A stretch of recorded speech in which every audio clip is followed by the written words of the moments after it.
Hi friends, ప్రకృతి సత్యం. ఎవరిని మీ నోటితో కానీ మనసుతో కానీ పాడవ్వమని కానీ నాశనం అవ్వమని కానీ తిట్టకండి.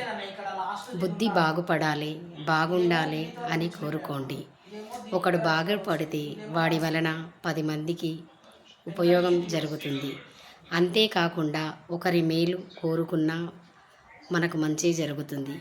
ఎందుకంటే ఈ సృష్టిలో మనం మనస్ఫూర్తిగా ఏది తలిస్తే అది జరగడం ఈ సృష్టి రహస్యం. ఏది మనం ఇస్తామో దానికి 10 లభిస్తుంది. చెట్టుకు నీరు పోస్తేనే కదా పువ్వులు ఫలాలు ఇస్తుంది. సూర్యుడు నీరు స్వీకరించే కదా వర్షాలను ఇస్తున్నాడు. అలాగే ఇది కూడా. కనుక ఈ రోజు నుండి కయ్యానికి కాలు దువ్వకుండా మంచిగా బుద్ధిగా మారాలని కోరుకోండి.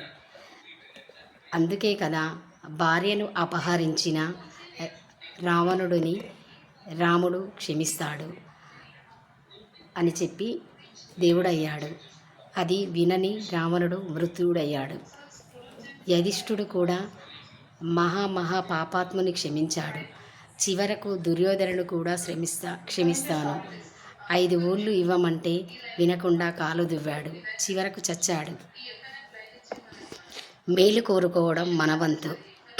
వినకపోతే ఆ ఫలితం అనుభవించడం వాళ్ళ వంతు. మంచి చెప్పి మహాత్ములు అవ్వండి ఫ్రెండ్స్. బాయ్.